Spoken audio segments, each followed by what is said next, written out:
What I want to do is connect the dots between the significance of Jerusalem and the imminence of the pre-tribulation rapture. And I want to draw your attention to Zechariah chapter 12. I won't read it in the interest of time. I think you know it well. It's a prophecy concerning Jerusalem and how that God himself will make Jerusalem a cup of drunkenness, the intoxicating obsession of the entire world.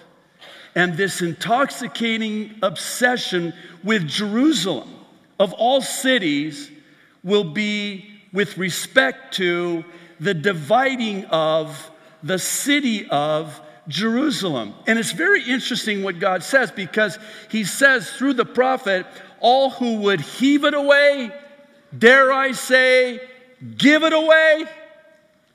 Listen to this.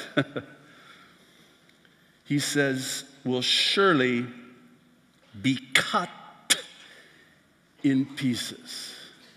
Oh, this is personal. It is.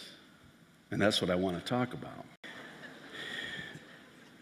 But in 1 Thessalonians, the 5th chapter and the 3rd verse, the Apostle Paul is talking, again, in the context of the rapture of the church of Jesus Christ. And he says, while they are saying two words, specifically two words, peace and security. Now, in the original language of the Greek New Testament, it's the Greek word asphalia, which can be translated safety or security. So there's going to be two words that they are going to be saying on the world stage at the time of the end, and those two words will be peace and security. And he says, while they're saying those two words, sudden, key word, destruction will come upon them. Another key word, not us, them, as a woman travailing in labor, and they, not us, will not escape.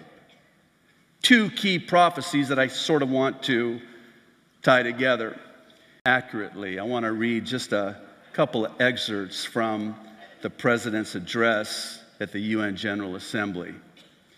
This year, quoting, we also took another significant step forward in the Middle East in recognition of every sovereign state to determine its own capital. I moved the U.S. Embassy in Israel to Jerusalem, and he did it on the 70th anniversary on May 14th this year.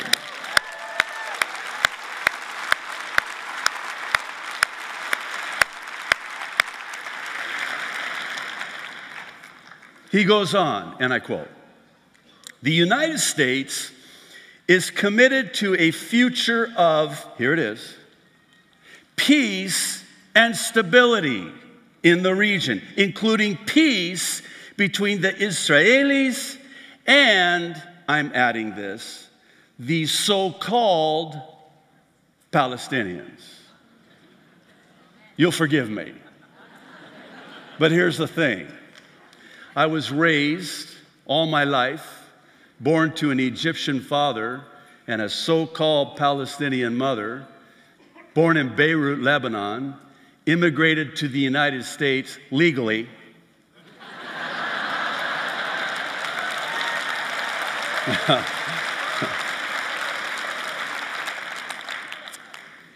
And I was taught all my life that I was Egyptian and Palestinian.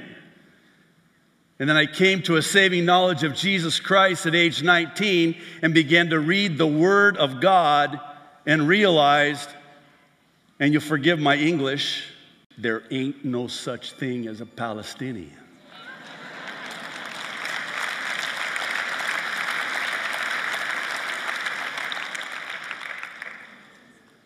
So, if you don't mind, I will refer to them as the so-called Palestinians moving forward.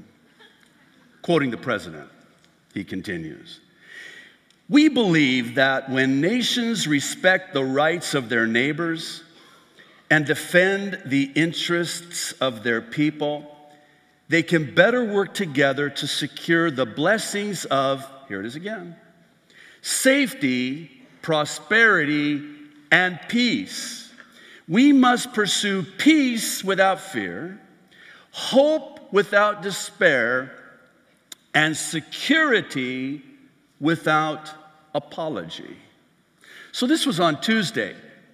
Subsequent to the U.S. President's address, leaders of other nations echoed this clarion call for the exact 2 words that the Apostle Paul said they would be saying prior to and simultaneous with the sudden destruction that would come down upon them.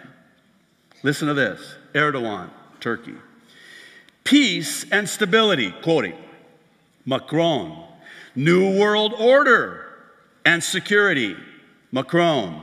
Peace and security, Macron.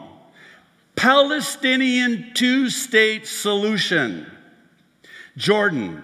Peace and stability, Jordan.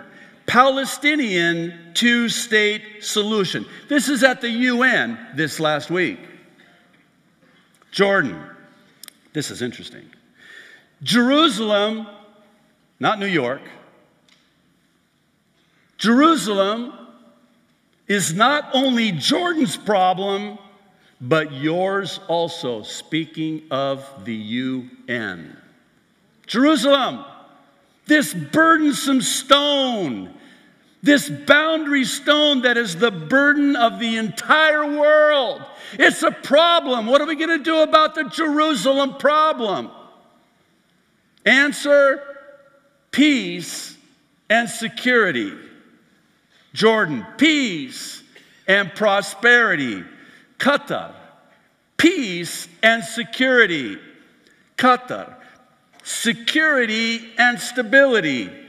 Qatar, and this is very interesting. Palestinians, so-called, last vestiges of a colonial past. Jerusalem, balance of power between the occupied and the occupier. Qatar, 2-state solution. Qatar, peace and security. Iran, peace and security. Iran, Palestine occupation, peace and stability. And last, Finland. If you're from Finland, we love you. We just want you to know that. Peace and security.